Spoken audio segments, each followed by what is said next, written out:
Most people where I'm from have never heard of Halloween.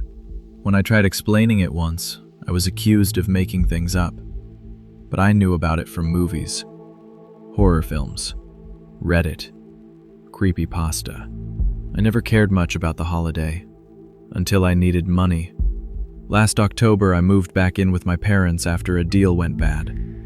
The house next door had been empty for years. Families would move in, then leave within months. I always thought it was the bills. The neighborhood was expensive, but the house was perfect for what I had in mind. I convinced George, the security guard who watched the place, to let me use it for a few hours each night. Just a haunted attraction. Easy money. My friend John helped me set it up. Bed sheets, old dolls, fake blood made from ketchup. The place was already falling apart, so we didn't need much. We opened at 4 p.m., closed at 7. For 2 weeks, business was incredible. The setup was simple. I'd wait in the main bedroom, covered head to toe in a white sheet. When customers entered, I'd chase them out.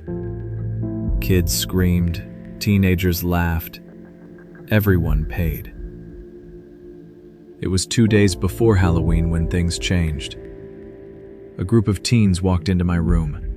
2 girls, 1 guy. I could see them through the silk sheet. They were mocking everything, calling it cheap. Then the boy said something that made my blood stop. "We can see you under that bed sheet, dude." He wasn't looking at me. He was looking at the rocking chair across the room. There was someone sitting there, draped in white. I hadn't put anyone there. George and John were in other parts of the house. The figure stood up, slowly. Bones cracked and popped beneath the sheet. It was impossibly tall, 8 feet, maybe more, thin as a shadow. Its feet were turned outward, like a cartoon character. The shoes, they were huge, shiny black leather, stretching out like clown shoes. It started walking toward the teenagers. Each step pounded the floor, heavy, deliberate. The boy tried to act tough, yelling warnings, throwing a punch.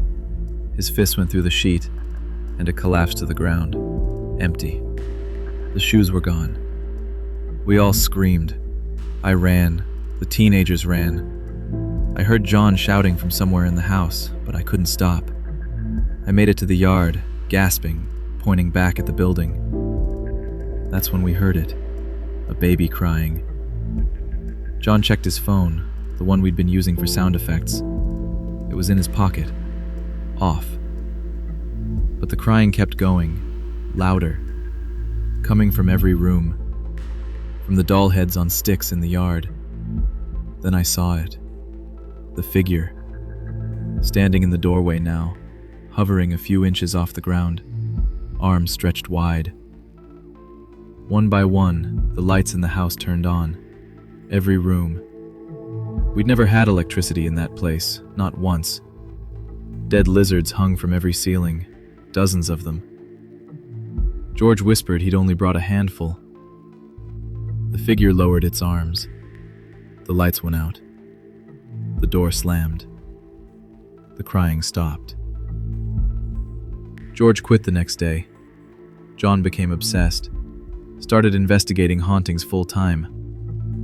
I moved across the country, but I still hear it sometimes, late at night. A baby crying from the house next door. John called me last week. He said more people are celebrating Halloween this year than ever before. And for the first time in the country's history, ghost sightings are through the roof. I don't know what we woke up that night, but I think it's still awake. And I think it's spreading.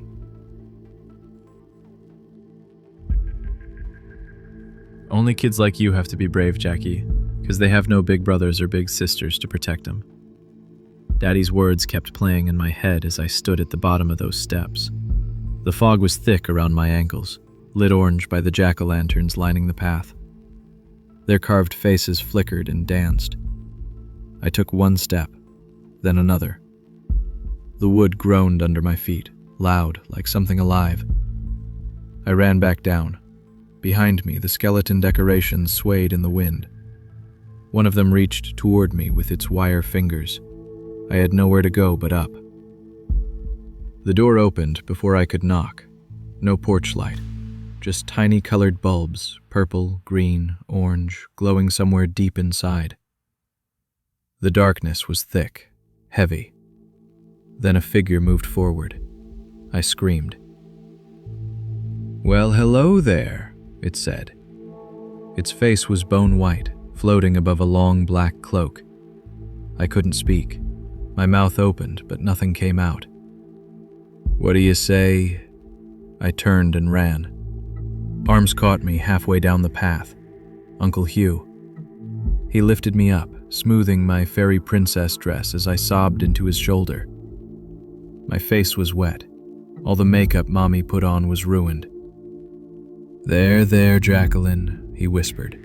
Then he called out to the thing on the porch. "Do you think you could come out here? She's a little frightened." No. I heard its footsteps clicking on the stone path behind me. I buried my face in the Uncle Hugh's jacket, shaking. "Look, Jackie," he said, turning me around. The monster laughed. Its teeth were sharp, white as bone. "Oh, I'm sorry, dearie. Here, have some extra for being such a brave girl." It dropped 2 chocolate bars and a bag of chips into my bag. The weight felt wrong in my hands. "What do you say, Jackie?" "Thank you." Uncle Hugh set me down by the car. Daddy was still asleep in the back seat, just like he'd been all night. Uncle Hugh said not to wake him, said he might get angry. I buckled myself in, stared at the candy in my lap. Uncle Hugh started driving.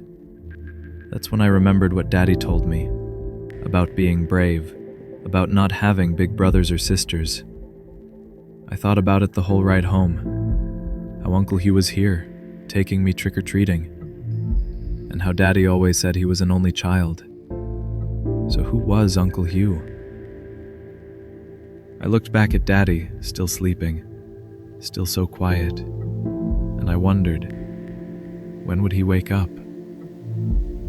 The streetlights passed overhead, one after another after another. Uncle Hugh smiled at me in the rearview mirror. "Did you have fun tonight, Jackie?" I nodded, but I kept watching Daddy in the back seat, waiting for him to move, waiting for him to tell me everything was okay. The car kept driving, and Daddy never woke up.